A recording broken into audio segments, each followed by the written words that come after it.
How you doing? Ronin Man here. I just want to say a big thank you to everybody, Eddie, Eric, and I forget the other. There's one or two more guys. Thank you so much for helping with the cat. That was a great episode and super fun. And I hope that people that watch that can see that MGTOW are not crazy guys. We are intelligent, articulate, educated, and we are making a decision to do something. So enough of the old writing off people ad hominem. So today I want to talk about sex research. The common narrative, or the current narrative, I would say that I've ever heard, and I would say probably the only narrative, is you know it. You can probably repeat it. What's the narrative? The narrative is that sex research used to always be about men. Everything was about men before, all sex research. But after feminism came along, everything changed. Shouldn't say everything, no. Is that things started to slowly change. And women started to get some focus on sex research. I'm going to prove that totally false in this episode. And I'm going to prove it so false, so bad, you're going to be rolling. I mean, it's so patently false. I've never even heard it challenged. And I just started thinking about it this morning, and I'm like, that's total bullshit. Sex research has always been about women. And I went ahead and I did a lot of research this morning, and I brought back a lot of books that I've read. So there's a lot of knowledge here, so sorry if I go a little bit off track, but there's going to be a ton of good, valuable information in this one. So basically, like I said, the narrative is that it was all about men before, and now it's becoming a little bit about women. But the problem with that narrative is pretty big. One of the biggest problems with it is what we're going to talk about is the very first sex researchers is Masters and Johnson. And they started in about 1940s, so late 1940s, right? So sex research isn't that old. So feminism was already a big thing in 1947. So sex research essentially started around the time of first or second generation feminism. So let's just kind of get out of your mind some crazy idea that back in the cowboy days that there was the cowgirls were measuring length of orgasm, and they were going around measuring cowboys' penises or something, sexual habits of these cowboys. This did not happen. This was not the case. Back before 1940s, there was no sex research. It was an off-limits topic, and if you just think about it for 2 seconds, you'll realize that's the truth. There was no scientific examination of sex, and in fact, there was almost no artistic examination, or even checking into anything about male sexuality in art, which is a lot in female art. There's a lot of female nudes, paintings, but we're going to get into that in the very end of the episode. But okay, so basically the idea that I just want to totally destroy this one. Now I'm going to do the facts about why this is not true, but I want you to get clear in your mind that it's not true that sex research was about men and women started to slowly get some power and slowly do research about women. This is absolutely patently false. Which, fine, whatever, right? In fact, there's never been a woman interested in a male sexuality, in studying a male sexuality. It's never happened. There's one book, and we're gonna go into that book, and I've read that book several times. But basically, no women are interested in studying male sexuality. Basically, nobody is. The only people that ever get into male sexuality are gay guys, and there's a little bit of research which we're going to talk about. So essentially, there's no research on male sexuality. Let's see here. Okay, I think I thought about it, and I think I nailed it down to one of the big reasons why the narrative is so sticky. And I think the reason is because men have orgasms during sex, and women usually don't have orgasms during straight sex. And that's what this article, the link you're looking at there, which is totally worthwhile to listen to, and she talks about. And this, I don't want to make it look like she's the founder of this research. There's been a lot of research recently that basically shows that women can be are physically aroused by sex in any kind of almost circumstance. So if women are watching bonobo chimps, which is the most famous example, they will get aroused.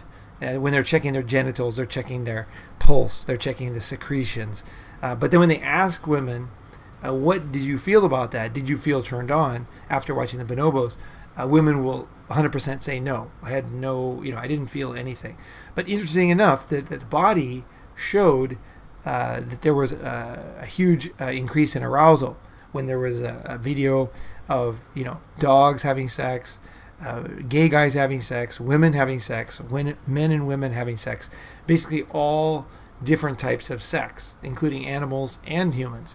And the reason that most people give, and nobody knows the reason, so we're just guessing here, but is that, which I tend to believe this is definitely partly true, is that before the modern era, when a female saw sex happening, so somebody was having sex somewhere, they were watching it, they were there, there was a good chance that she was going to have to join, right? Somebody was going to grab her and have sex with her. And so the female body is preparing so that it doesn't have any damage, so that there's no ripping or tearing of the vaginal walls, right? So that's kind of I would say that's the tact that they take in this interview, and I would say that's the tact that I take also. So that's the reason why.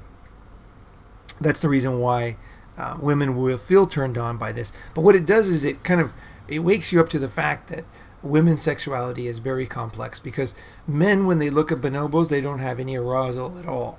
And we're talking, they're measuring these guys with the most accurate instruments. They check the salt level on your skin and the moisture on your skin. They're checking everything. They're checking blood flow.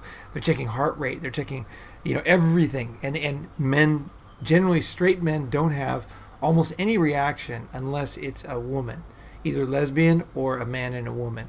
And that's the big difference between male and female in this research, is that women have a reaction to almost all sex, and guys only have a reaction to whatever it is that they're into. So gay guys will have a reaction to man-on-man sex, and straight guys will have a reaction to lesbian sex, and also to men and heterosexual sex, but they won't have any reaction to any animals. So that's an interesting thing. It's an interesting point. I think it just goes, the complexity of the human creature is incredible, right? So I don't think even women don't understand this about themselves. So when you ask a woman, why did you feel turned on? She'll say, I wasn't turned on. She literally doesn't know, which is not her fault. That's the way her body is, right? So, but the interesting thing is, so they study this research here is basically all about women. Okay, so like I said, there is almost no research into men, so I have to use all these examples that are women, right? So let's see, let's go into this. I just thinking back to myself, my own history. When I was in college, and thinking about like sexual experiences that I had back then, and I remember I was a very good student, and I used to buy a lot of books, because this was the era when all these books were coming out when I was in college. And so this is like 1983 when I got into college, and I went with my girlfriend to the first year of school. And I remember I bought a lot of these books I'm going to talk about in this interview or in this podcast. I bought a lot of these books, and I read them many, many, many times. And also I read them with my girlfriend at the time. And so she had to kind of plod with me through all these books. So when I talk about these books today, it's not just a passing subject. It's something that I actually read these books who knows how many times. I was young and horny, probably 20 times each. You know what I mean? I really, and these are long books, like 400 pages, right? I mean, I put more effort into this than I did into my schoolwork, right? And I have great memories of reading these books in a yellow Honda Civic, and then having sex and thinking of all the different ways you can have sex in a Honda Civic. back in college, right?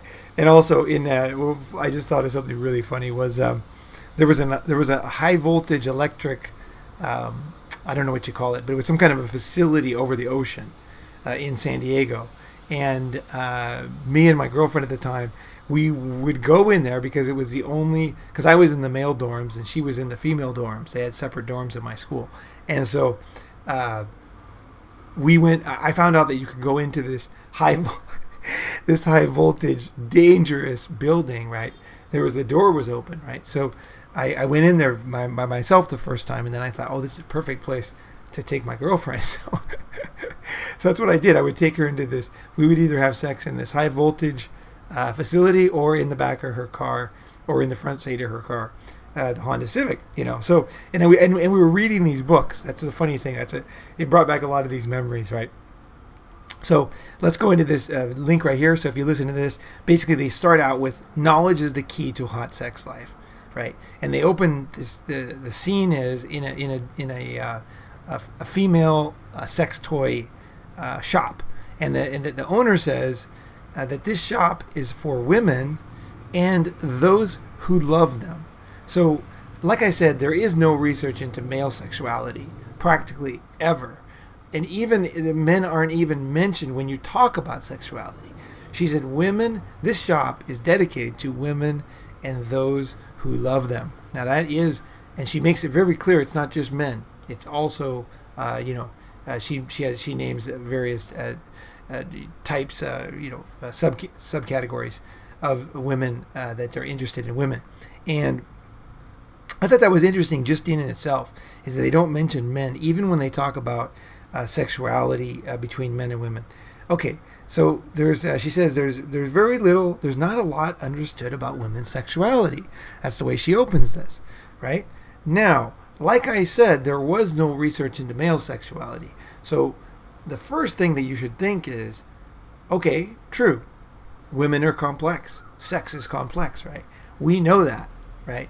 We know this is one of the most complicated things humans do. Why they do it, how they cover it up, how much they think about it. This is so deep into our being as a human that we don't even understand ourselves fully. We're just starting to understand ourselves, right? So female sexuality is complex, and I say that there's no doubt that male sexuality is just as complex as female. And the reason why, like I said, I don't think society understands that is because men have orgasms. So they say, well, that's easy, right? That's simple. They write it off. This is a huge mistake.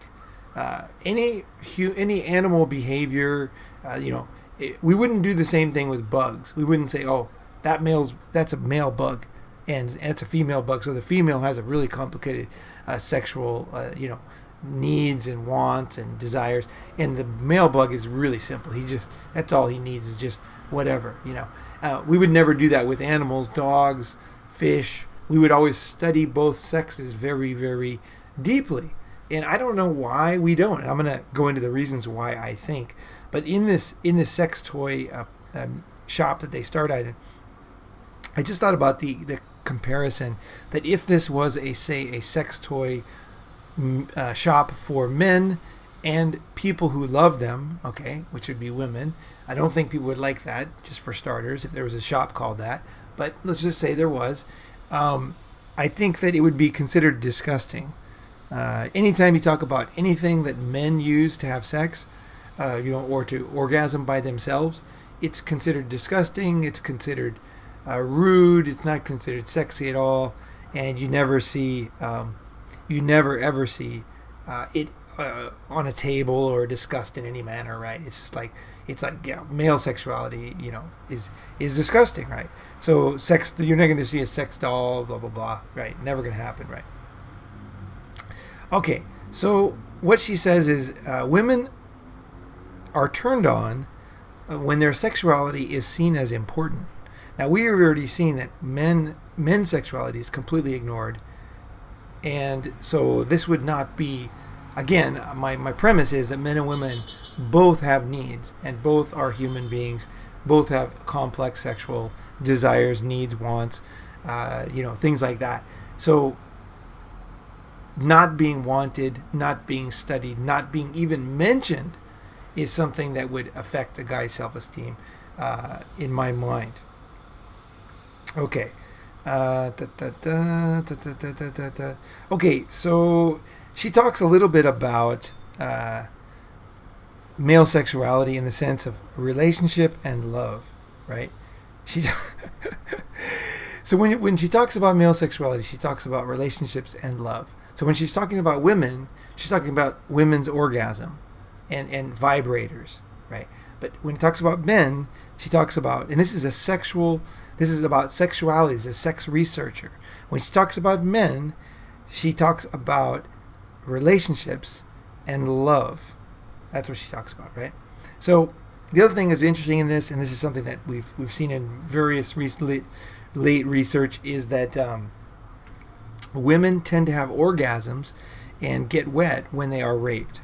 And this is one huge, very, very no topic. But you'll see it if you go to any rape website for women. You can read about this, and they'll say, for example, just because you had an orgasm when you were raped doesn't mean you enjoyed it. It doesn't mean that you wanted it, right? So it's a way to kind of heal after the rape. But the thing is, that's where they stop right there. And I think it's fair enough that I would say that it's definitely a very complicated mechanism. But I would also say, like I said before about that, I think that this is a topic that's a very interesting. And the reason why is because what is orgasm at heart? Orgasm in a woman at heart is the muscles contracting and trying to keep the sperm inside of the woman's body to increase the chance of getting pregnant. So it is interesting that a woman's body, while being raped, will have a much higher, 8 times higher, according to the research, chance of having an orgasm rather than normal sex with her boyfriend or husband. 8 times higher. So I think that there's some questions here that are not being answered. They're not even being asked, right? And I think I'm not going to go into what that means, but women's sexuality definitely includes a rape as part of fantasy. If you read any like a romance novel, if you look at any of the books that we're going to talk about in this episode, you're going to see a lot of bondage, forced dungeons, and things like that, right? So the idea that it's just a complex thing, right? It's like, I don't know. I don't want to go there too much. I just want to say that is a fact, and leave it to you and maybe future researchers to talk about that, right? And I also want to add in something that's very pertinent, is that when a man is raped in prison, he tends to get a hard-on. And the reason why is because inside of a guy's ass is a prostate. And when you massage a prostate, it causes an erection. And so this is one of the problems, is when guys are raped in prison, they tend to get an erection. And because of that, often the guys kill themselves after that because they feel like, worthless, like they're gay, But actually, their prostate was massaged, and that causes an erection. So the idea that when you're raped and you have an orgasm is a very complex thing. It's a very, and I'm not saying men and women both. Okay, so don't hear me wrong on that. But I'm just saying it is important. It's an important thing to talk about, and it's not taboo. Everything can be talked about when it comes to sex. Everything. Why not? Who cares? There's nobody. You know what I mean? Like, those days are over, man, of not being able to talk about stuff like this. And I just wanted to say one last thing about this episode here, and you can listen to it and tell me what you think. But I think that research like this, where they're basically showing that women are getting aroused by all kinds of sex, and men are not, and along with this is that women have more orgasms with a female than they do with a male. This is also included in her research, and this is something that's pretty well known now. And I feel, and you can listen to the episode and read recent reports, I feel like this is being used somewhat of a club to hit men. It's some kind of a snide, at least I feel this way. You can see what you think, what your reaction is, but I feel like it's kind of a diss to guys. It's like, really, what are guys good for, right? If they're not giving women orgasms, if women can give orgasms to women better than men, right? What are guys good at? I feel like that is the narrative. It's not being said directly, but there's a lot of laughing, there's a lot of smiling, and there's a lot of like, well, why are, women, and this kind of thing, right? So I think that this research is being used against guys, and I'm not saying that that it's not true. I think it's definitely true, and I think this, for me, this is a huge, it's an important thing, is that you don't even need to have a penis to make a woman happy, and that's very true, and it's obvious when you look at lesbians. A lot of guys feel like that's the only thing they have to offer. Actually, guys have a lot to offer besides a penis, and in fact, not even having a penis, like lesbians, causes more orgasms anyway. So there's nothing to worry about, guys. It's all good. Venture in the garden and enjoy yourself, right? If you're gonna have sex, like don't even think for 2 seconds that you're not good enough, that you're not worth it. You know what I mean? Like, and don't let these kind of like narratives where they're trying to make you feel less than. Don't let it like touch you in any way at all, because this using something this sensitive against guys is a very mean thing to do, and it's not nice. And guys can do similar stuff to women, snide, not very nice things. And this, I want to call this one out, because that's exactly what it is. It's total bullshit, right? Okay, so what do women want, right? Let's get into, so again, we had the narrative. The narrative was that all sex research before the modern era and feminism was about men. But in fact, we've already proven that the Kinsey Institute, which was formed in 1947, he started his research before that. It's Alfred Kinsey. It's a man. So a man started the world's first sex research institute. So it wasn't females, it was a man. And you'll see some parallels here later on. But this Kinsey Institute is a very interesting one, because I consider them to be very honest and very factual.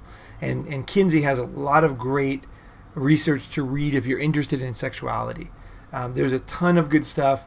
I don't think it's biased. I think it's very accurate. It's not as exciting as a lot of research that you see. It's not clickbait, okay? Kinsey is not clickbait, okay? So, but if you're looking for good information about sexuality, this is a great place to start, and especially if you're doing research. But even with the Kinsey Institute, I just wanted to go in here, right? Our logo, the flower of Aphrodite, is the symbol of the Kinsey Institute. In Greek mythology, Aphrodite is the goddess of love, beauty, and sexual rapture. Her flower, the red anemone, whatever, symbolizes love and rebirth of spring. So equilibrium, harmony, and balance. So even the Kinsey Institute, and I don't think Alfred Kinsey would agree with this being on the front page, because this is obviously all about women. The whole logo, and if you look at the logo, it's obviously a female flower, vagina. It's which is fine. I mean, we're talking beautiful stuff here. I mean, a woman's sexuality is awesome. There's nothing. Yeah, I'm definitely not down with like not liking that. There's definitely that is not my trip. But I just saying that in an institute that is studying human sexuality, it is a bit telling that you see that the logo and the story is all about women. And so this is the very first research institute about sex. So let's look at the second one. The second one was Masters and Johnson. Now this was a man again, Masters. Dr. Masters, he started a sex institute. He was friends with Kinsey, and they were pinging off each other, their research. And then he had an assistant, which is the woman on the left, Ms. Johnson, and they ended up getting married and doing all their research together. Now, the Masters and Johnson are probably some of the most famous sexual researchers in history, and They wrote the book Human Sexual Response in 1966, and this was a watershed book. I mean, it really, like, we learned so much about human sexuality from Human Sexual Response. I don't know if it's worth reading today because research and knowledge has moved forward so much that these original guys, unless you're a sex researcher, I don't know how useful it would be other than understanding the mores of the time or something like that, right? But either way, it's the Masters and Johnson wrote a number of books, and like I said, one of the most famous books. And then now there's a lot of people writing about Masters and Johnson and their relationship. They ended up getting married. Some people say that he forced her into sex. There's a lot of hearsay here and there, but obviously they had a good relationship. And she passed away not that long ago. I think it was 2003. So I would have awesome to have interviewed her because I read all their stuff. I read Human Sexual Response. I read a lot of their information, and again, they were focused mainly on women. The mystery of sex was not about men when it comes to Masters and Johnson. It was not like, I want to go back. Let me go back to Kinsey. Kinsey collected, if you go to the Kinsey Institute, which I never have been, which I'd love to go, they had 18,000 documents, videos, 100,000, and they interviewed 18,000 people with real data. So this is what research was about. So back to the Kinsey Institute was a research institute. It was a hard data research institute, and they did a ton of good research. And then Masters and Johnson, which came out in 1954. Which they started their research in 1954, and they studied prostitutes, and they wanted to find out. This is in the era that supposedly everything was about men. Okay, we're talking 1954 here, right? And supposedly everything was about men. If you ask anybody on the street, sex research in the 50s, what was it about, men or women? They're going to say men, 100%. Everybody's going to agree. Guess what? Their main purpose was. It was to find out what happened to a woman during sex. That was Masters and Johnson. So they did a research, and they actually did it at Washington University in St. Louis. And they asked prostitutes to come in. Of course, it was very secretive, and they filmed them and studied them. And actually, what's interesting is Hugh Hefner, who often gets a bad rap, actually bankrolled these guys. He paid for this research. So Hugh Hefner, that bad guy, terrible guy, paid for research into what happens to a woman during sex in 1954. And there was no way to make money off this. He was giving money. He was interested in helping. No question about it. There was no benefit in, back then in public relations or anything. He was interested in it. And that goes with a lot. Anytime you're in a new field, like artificial intelligence, now you have a lot of good-hearted people who are really trying to, create something and make something happen. And there's a lot of energy and there's a lot of emotion, and there's a lot of good-hearted helping of other people to get the research going, to get the field started. Right. This is the era that we were in right here, and we had Hugh Hefner bankrolling Masters and Johnson, right? So.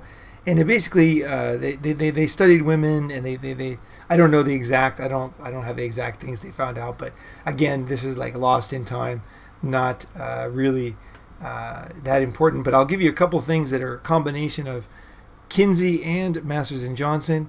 Was basically that there are different phases of sexual arousal.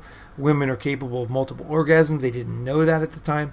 Homosexuality is not a mental illness. That was a big issue. Masturbation does not cause you to be sick or insane, right? This is an era where they didn't know anything about sexuality. They were just the very first research, right? Men masturbate like they were surprised. Everyone masturbates. Women, 62% back in 1954 of women masturbated, admitted to masturbating. So, and women, people were more sexual adventurous. Sex before marriage is not uncommon. Women peak sexually in their 30s. Sexual dysfunction, and there's no age when sex is not a big deal to human beings. So that was that was that era, right? Now let's go to Nancy Friday. Okay, Nancy Friday was an author. She was also an early. She wasn't a researcher like Masters and Johnson, but she did do some very important works, and one of them was, well, of course, Women on Top that we have here, and the other one was My Secret Garden. My Secret Garden was a fantastic book, and you should definitely read it. This is a book that stood the test of time. Everybody listening to this podcast should download Nancy Friday, My Secret Garden. Fantastic book. And what it is, it's a collection of fantasies that women have. And, you can take this one to the bank. These fantasies are real.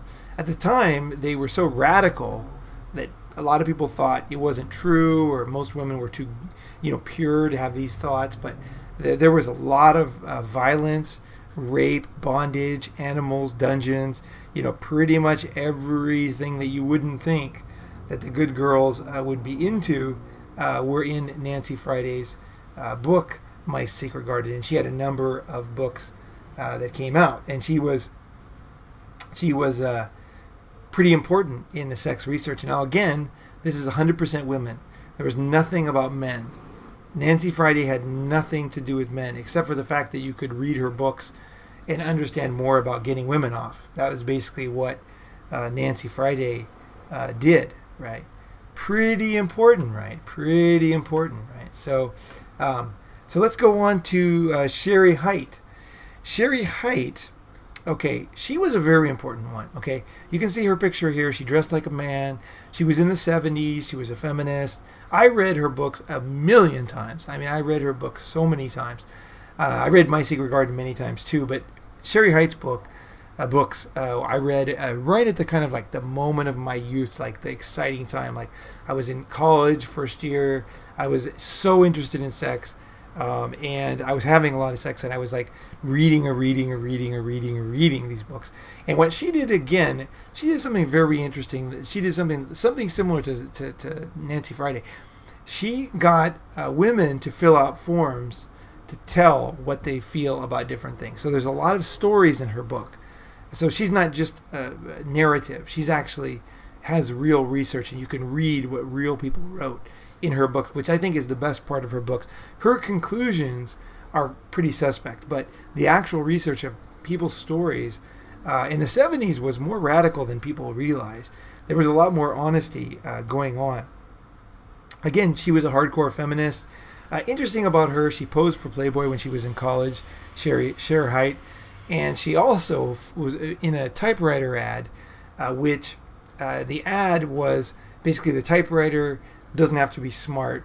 She doesn't need that, right? Something like that. So it was basically a very sexist ad. So she's in this ad, and it was a very racy ad, right? She's like a sexy secretary, right? She was nude in Playboy, this one here. And then she does the other ad. Well, the ad, of course, didn't go so well with feminists in the 70s. So she ended up protesting her own ad. So you read into that whatever you might. She got paid to make an ad that was one of the most sexist ads in the 70s. And then she becomes a hero for feminism, right? So, and you can see here, she dressed like in the 70s.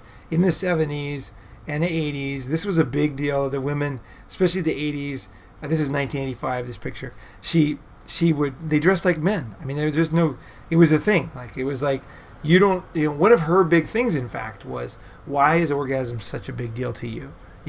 Guys. Why is orgasm? She was trying to, and I remember in the 70s, 80s, I remember when her research came out. I remember girls always saying to me, and this was a common topic back then, it was like a common, like, why are guys so into orgasm? Like, why not other things? The reason why is because guys' orgasm is very important, right? But nobody bothered to care about that. There was no research into men. There was no research into how guys feel. There was no research into health and sexuality and sexual, longevity. There was just nothing. There was no research. So it was just like somebody asking you, why do you care about orgasm? And, individual guys were like, well, I don't know, but in this era, feminism hadn't completely taken over yet. And I remember very well, I remember girls saying to me in the 80s, why do you care so much about orgasm? Shouldn't care about that. You should care about feelings and this and that. But then they would get down to doing it, right? And so essentially they were still good girls, but they would kind of like protest a little bit, like this, why is this so important, but then they would go ahead and finish the job, right? I know in today's modern feminism, you have some really, really virulent people who don't care at all what you think. I mean, not only don't research, but don't care. In fact, hate, that you want to orgasm. That's like patriarchy, right? But here's Sherry Height. Again, her books were great. Let's look over some of the books. The Height Report was the 48 million copies in the 1980s, and that's on female sexuality. And then, again, this is a book worth reading. I would recommend reading this book. Great book. Totally worthwhile. If you're at all interested, if you're a female listening, you're interested in your own body, or if you're a male interested and you're interested in pleasuring females, great book, right? Next book, Male Sexuality. Now, just the cover alone should tell you something. Okay, the Height Report on Male Sexuality, how men feel about what? Love, sex, and relationships. Now, male sexuality is not about love and relationships, and even how they feel about sex. It's about their body, it's about their actions, it's about their fears, it's about their wants and their desires. It's about all the complex things that we've been talking about, studying about women, about caring about what men feel, right? This is what's missing here. It's even this book, and this is the only book, okay, about male sexuality that was written in this period, and it's one of the only ones I've ever read that I've ever seen that was popular or in a major bookstore. This book here, but and in fact, if you look at the review of it, this is the most comprehensive publication I've ever read on male sexuality. It is a must-read for all boys and men, regardless of age.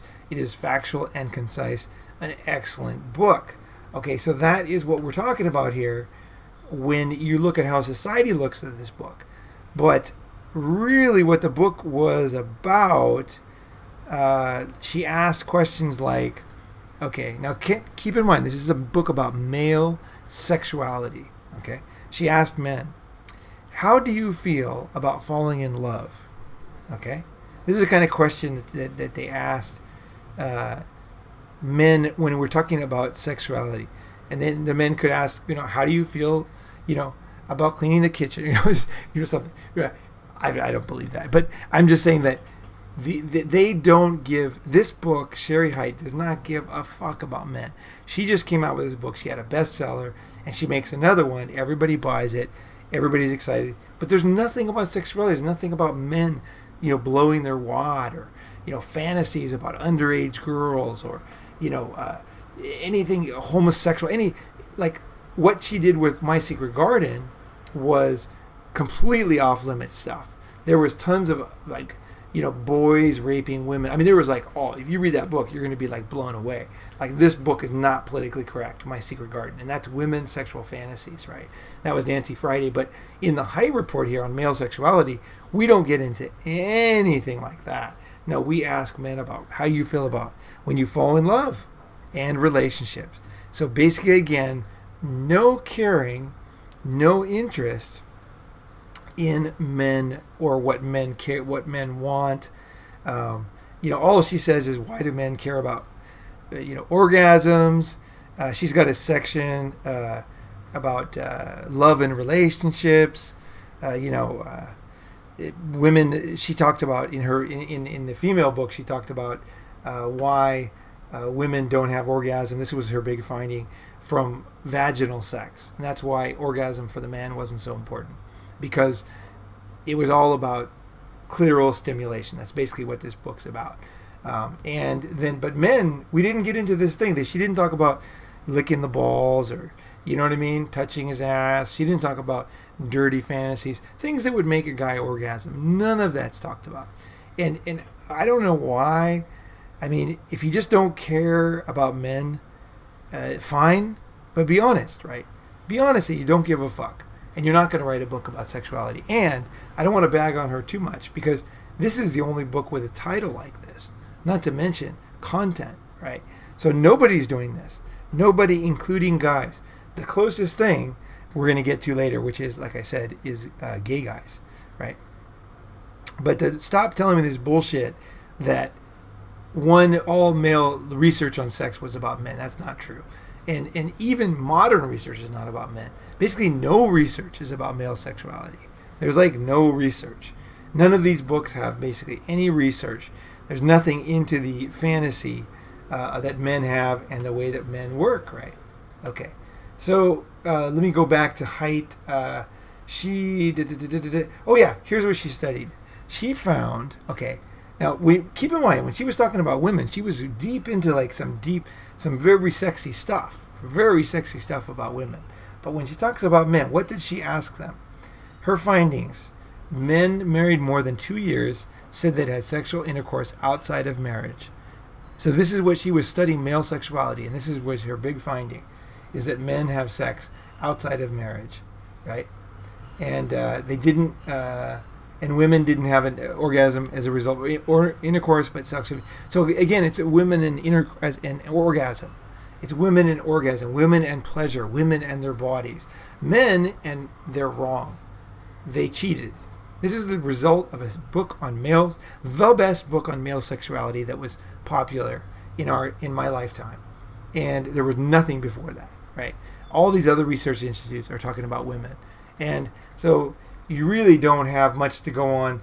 Again, when you talk about sexuality in like modern days, Sex in the City, again, this is all about women. If you watch the show, I actually enjoyed the show somewhat. I watched some of the early episodes. But again, it's all about women.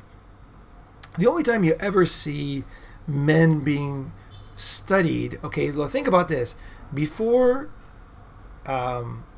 science, okay, before science, before the modern era, how did humans make laws, go about things, figure things out, right? It was through the scriptures, it was through religion. And so a lot of the very old human knowledge is in religious books, because that's all they had back then. They didn't have any scientists. There was no such thing as science. And a lot of artists like this, like Michelangelo here, were the only way they can get paid is by working for the church. So whether they're religious or not, you'll see their books, their art in churches, because they were the only ones willing to pay it. So it's something like the New York Times or a magazine. They're willing to pay you to write. You're going to write, right? You're going to write for them. Actually, you want to write for yourself. You want to write on your blog, but you need to pay the bills. So this is what happened with these not necessarily religious artists who made this stuff. But either way, this Michelangelo did the only, and again, okay, look back in history. There was no research on men, zero. Okay, the closest thing is books about love and relationships, right? Which is like not what guys are thinking about. Okay, well, let's go farther back. Okay, so feminists might say, oh, well, you just go back to the 1950s. Well, before that, what about that? Okay, so let's go back to ancient times, right? There was paintings, and that's what we saw. That was art. There was paintings, there was sculptures, right?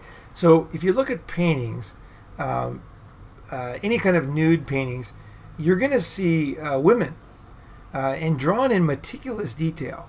Some of the drawings are so accurate, they're so meticulous that even today people study them, right?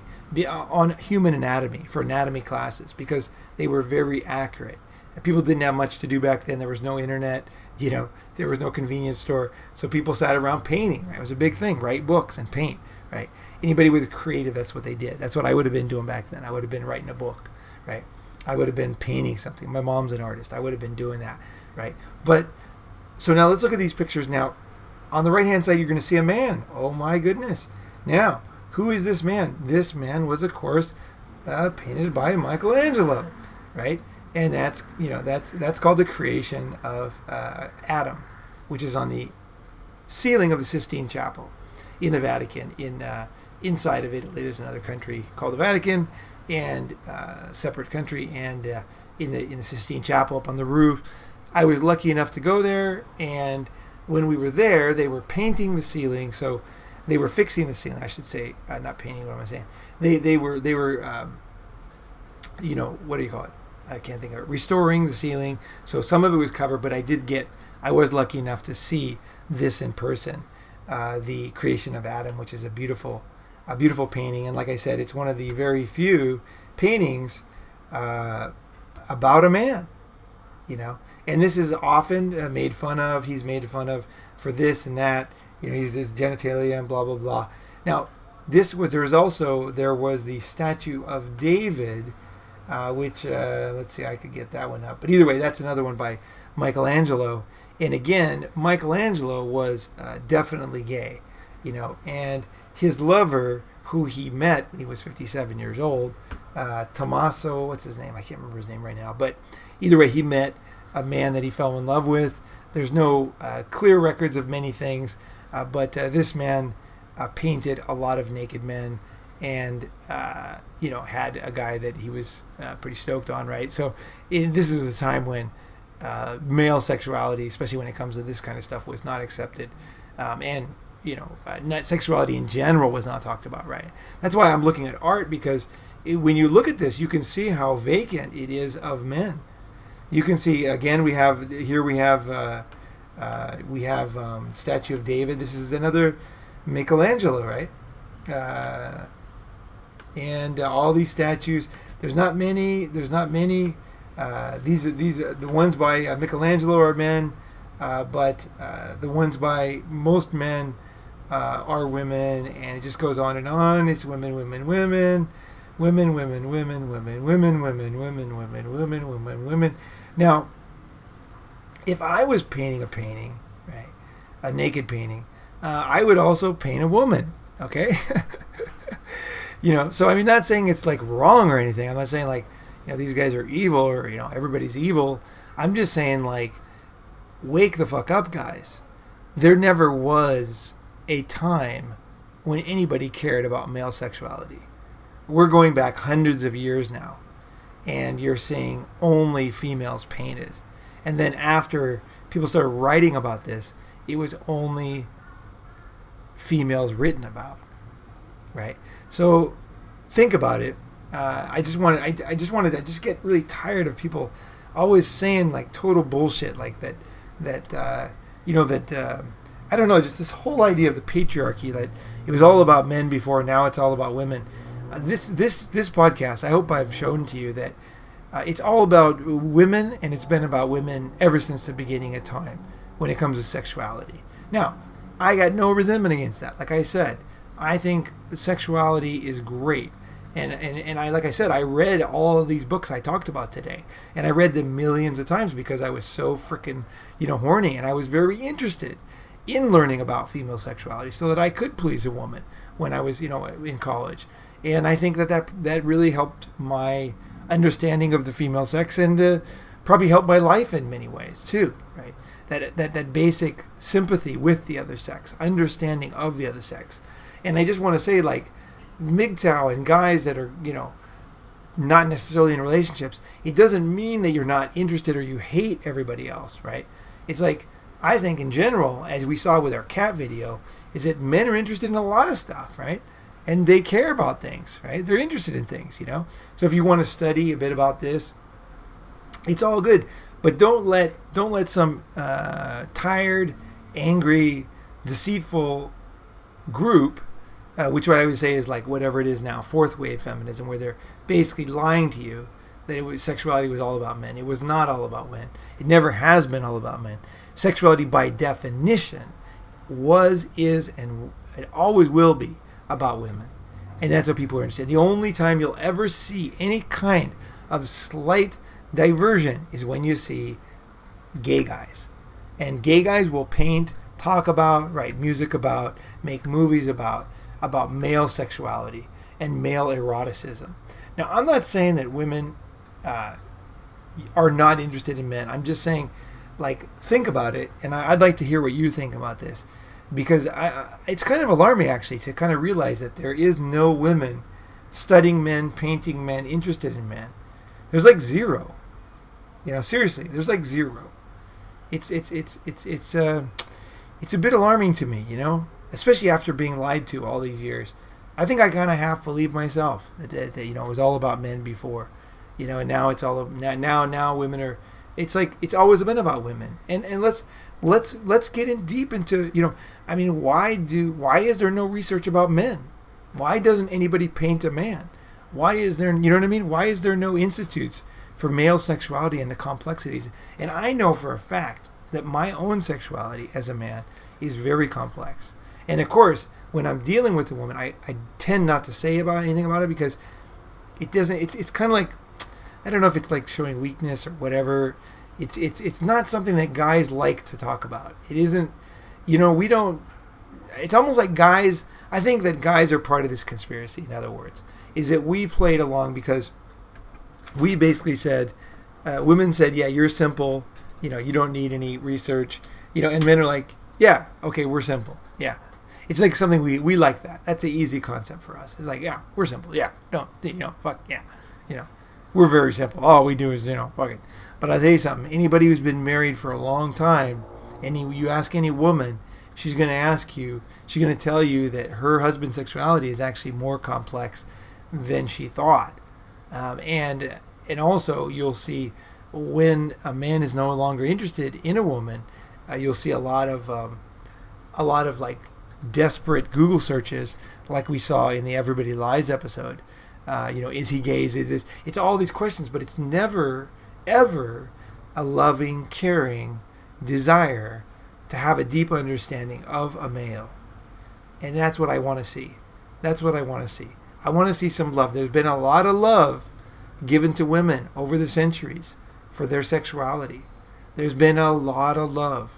And I say, and it's been lied about and ignored and covered up. And it's like, there's this like fake lie that it was all about men's sexuality. And you can just patently see it wasn't true. It's obvious. You just go back and read any book or look at the paintings or look at this sexual research that we talked about since the 50s. It just has never been about men's sexuality, right? I think it's about time that we start to get in with a little research about men. What do guys feel? And I think guys are uncomfortable because whenever and I think also women are going to be uncomfortable because they're going to have desires which society is going to want to repress. But whether it's things that are illegal or things that are not beneficial to women or whatever the reason, but I say, don't fear the truth. Okay, go straight into the way things are. Always accept the truth. Always look for the truth, even if it's very, very, very unpalatable. I want to know the truth all the time. I'm on this earth for one purpose, and that is to know more about the way things are and to understand myself and the world at a greater level. This is my greatest drive. I am a truth seeker at all levels. This is my number one desire. I always want to find out. I'm very, very curious, and I'm not afraid. And if you have any doubt, okay, read My Secret Garden and read the fantasies that women have, and you will quickly realize that no matter what we find out from men, it's never going to be any more crazy than that book, okay? It's never going to be any more illegal than that book, okay? My Secret Garden is really out there, and it's such a fantastic book because it's completely honest description of female sexual fantasies. And I think guys could you read it because I think a lot of guys, and we don't have the same level of what do you call it, like twisted minds when it comes to sex. And I think that's a good thing to twist your mind a little bit. That's what kind of keeps things fresh, keeps things going, is by getting in deep like women do. I think guys could use a little bit of that. Really, I do. Less worried about what people think, less worried about the way it looks from the outside, and more deep introspection and feeling when it comes to sex. Because in the end, what I see a lot of guys doing is ignoring their sexuality, and then when they have trouble, they immediately get something like a nuclear weapon, like a Viagra. They don't take the time to understand their body, understand the changes you're going through, right? It's an immediate panic, immediately freak out, right? And I say, your body's fine. Your body's the way it is. And if you understand it and look at it and listen to it, you will figure everything out, and everything will be very, very okay for you. And don't be afraid of what you find. That's my final word on male sexuality. And I hope that men get some loving, because I'm kind of tired of this bullshit when there's no research and there's no caring, there's no concern, and then there's this like narrative that we're bad, that we hogged it all before. Is like total fucking bullshit, dude. It's total bullshit. It's time to break this open once and for all. Hope this has been useful. Subscribe to the channel if you like this, and love to hear your comments on this. It's not a technical, like, pure MGTOW topic, but it is in a way, because you're getting berated based on something that didn't even happen, right? So you need a way to come back at this bullshit, and this is absolute bullshit here. It's absolute bullshit. And you can destroy somebody, because most feminists, when they say something to you, they have they don't do any research. They don't even think about it. They never even thought about male sexuality. They never read a book on male sexuality. They never said, hey, all the books I read before, all those hundreds of books on male sexuality, and now finally there's a book on female sexuality. It's like they don't even think like, oh, I never did read a book about that. Oh, I never saw a book about that. Oh, I've never heard of research about it. They never like even think far enough to like, like, oh, maybe I'm just repeating a meme that's not true, right? That's basically what is happening. So thanks, guys. I hope you guys have a good day, and I'm off and running. See ya.